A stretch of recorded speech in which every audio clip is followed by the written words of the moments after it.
Thank you, Karine. Why is President Biden afraid of China? The president is not afraid of China.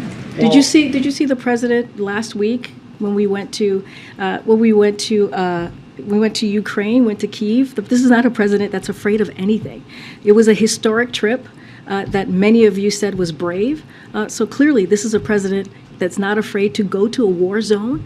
He's not afraid to go there when there's no military presence on the ground. So there's nothing that this president fears. China flew a spy craft over the U.S. The president didn't really do anything to China. And according to the FBI director, China may have created something that has killed more than 1.1 million people in this country.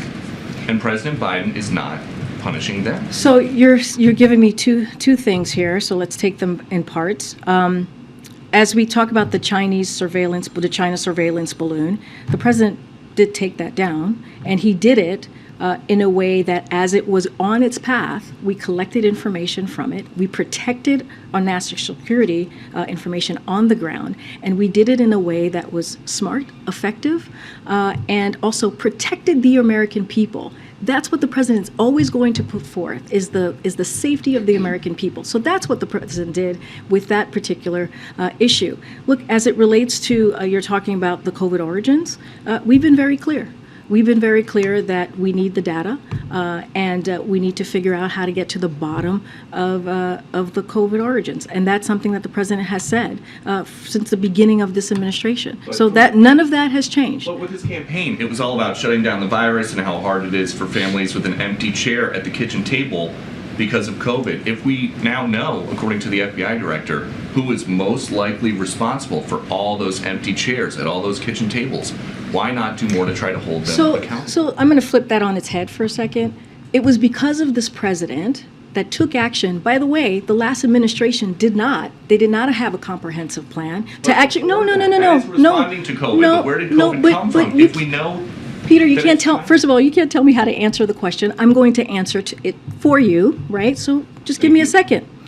So because he took those actions, he actually helped to save lives. Because he took action to make sure that people got shots in arms and put a comprehensive plan in front of the American people and put in the work, we actually were able to get to a place where COVID is not gone, but we now are in a place, we're in a different place in the pandemic, and that's because of the president.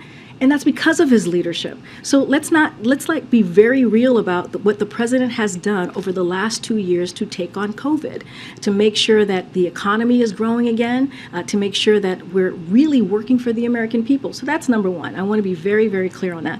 Now, to your question about COVID origins, as we know, we have seen many different conclusions, right, from the intelligence community. Some of them have made some conclusion on one side. Some of them have made conclusions on the other side. Some of them say they don't have enough information. So I want to be also very careful there as well. And it was because of this president, very early on, the first several months of his administration, he went to the intelligence community and said, we need to figure out how to get to the bottom of this. We need to figure out how this all occurred, because who knows, we have to try and prevent any future pandemic. So that is the work that this president did. And it included clearly the Department of Energy that has national labs. And so now they're continuing to double down and try to get to the bottom of this. Our relationship with China has not changed. It is very different, very clear, very different than how we've seen it in the last administration. All right, I'm going to continue.